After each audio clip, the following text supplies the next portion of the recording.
Hi friends, welcome back to my channel வான்சிறகுகள். இப்போ நம்மளோட சேனலை ஃபஸ்ட் டைம் பார்க்குறீங்க அப்படின்னா சப்ஸ்கிரைப் பண்ணுங்கள். அப்படியே பக்கத்தில் இருக்க பெல் பட்டனை கிளிக் பண்ணி ஆல்ன்ற ஆப்ஷன் கொடுத்துட்டிங்கன்னா நாங்கள் போடக்கூடிய ஒவ்வொரு வீடியோவும் உங்களுக்கு நோட்டிஃபிகேஷனில் வந்து சேரும். ஸோ வாங்க இன்றைக்கி நம்ம என்ன ரெசிபி பார்க்க போகிறோன்றத வீடியோக்குள்ளே போய் பார்க்கலாம். நீங்கள் வந்து சிக்கன் பிரியராக இருந்தீங்க அப்படின்னா ஒரு தடவை இந்த காடையை ட்ரை பண்ணி பாருங்கள். அதுக்கப்புறம் உங்களுக்கு காடை தான் ரொம்ப பிடிக்கும். இது வந்து கண் பார்வை, அது போக நம்மளோட சருமம், எலும்பு, சுவாச மண்டலம், உடல் திசுக்கள், நோய் எதிர்ப்பு சக்தி, இதய ஆரோக்கியம், மூளை, இது மாதிரி பல பிரச்சனைகளுக்கு வந்து காடை வந்து நம்மளுக்கு ஹெல்ப்ஃபுல்லாக இருக்குது. இன்றைக்கி நம்ம வந்து காடை கிரேவி தான் பண்ண போகிறோம். அதுக்கு ஃபஸ்ட்டு நான் ஒரு கடாயில் தேங்காய் எண்ணெய் ஒரு 5 டேபிள் ஸ்பூன் அளவுக்கு சேர்த்துக்கிறேன். அது கூடவே ஒரு 3 டேபிள் ஸ்பூன் அளவுக்கு நெய் சேர்த்துக்கிறேன். இந்த நெய் வந்து நம்ம வீட்டிலே ப்ரிப்பேர் பண்ணதான். இதோட வீடியோ உங்களுக்கு வேணும் அப்படின்னா டிஸ்கிரிப்ஷனில் லிங்க் கொடுக்குறேன். எப்படி ஆடையை எடுத்து வச்சு நம்ம நெய் செய்கிறதுன்னு அதில் தெளிவாக கொடுத்துருக்கேன், போய் பாருங்கள். இப்போ வாங்க, நம்மளோட நெய் காஞ்சிருச்சு. இது கூடவே நம்ம 2 கிராம்பு, 2 ஏலக்காவை இந்த மாதிரி உடச்சி சேர்த்துக்கோங்க, அப்போ தான் தெரிக்காது. ஒரு பிரியாணி இலை, கொஞ்சோண்டு பட்டை பொடி, ஒரு 1/2 டீஸ்பூன் அளவுக்கு சோம்பு சேர்த்து பொரிஞ்சதுக்கப்புறமா சின்ன வெங்காயம் இந்த மாதிரி கட் பண்ணி வச்சுருக்கேன். இது வந்து ஒரு 30 சின்ன வெங்காயம் இருக்கும். இந்த மாதிரி நீளமாக கட் பண்ணி சேர்த்துக்கோங்க. வெங்காயம் நல்லா வதங்கட்டும். இந்த டிஷ்ஷுக்கு வெங்காயம் இந்தளவுக்கு வதங்கினா தான் டேஸ்ட்டாக இருக்கும். இப்போ நம்ம 2 டேபிள் ஸ்பூன் அளவுக்கு இஞ்சி பூண்டு பேஸ்ட்டு சேர்த்துக்கலாம். இது வந்து நான் அம்மியிலே அரைச்சி சேர்த்தது.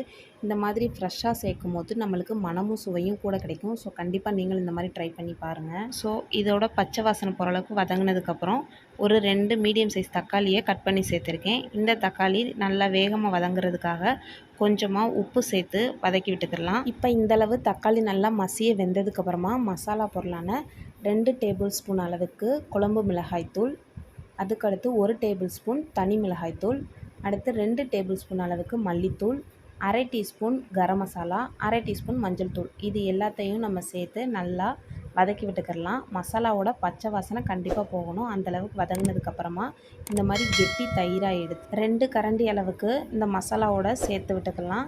இது சேர்க்கும் போது நம்மளுக்கு இன்னுமே டேஸ்ட்டாகவும் இருக்கும், க்ரீமியாகவும் கிடைக்கும் நம்மளுக்கு அந்த கிரேவி. ஸோ இதையும் நல்லா சேர்த்து வதக்கி விட்டுக்கலாம். இந்த மாதிரி நல்லா வதங்கி எண்ணெயெல்லாம் பிரிஞ்சு வந்ததுக்கப்புறமா நம்ம க்ளீன் பண்ணி வச்சுருக்க காடையை இது கூட சேர்த்துக்கலாம். இன்றைக்கி வந்து நான் 6 காடை வந்து வாங்கிட்டு வந்தேன். ஸோ அதை நம்ம ஒரு பீஸாக எடுத்து இது கூடவே சேர்த்துக்கலாம். காடை வந்து ரொம்பவே உடம்புக்கு நல்லது. குழந்தைங்களுக்கு வந்து சிக்கன் கொடுத்து பழகிறத விட அதுக்கு பதிலாக ஆல்டர்னேட்டிவாக இந்த மாதிரி காடையை வாங்கி யூஸ் பண்ணி பாருங்கள்.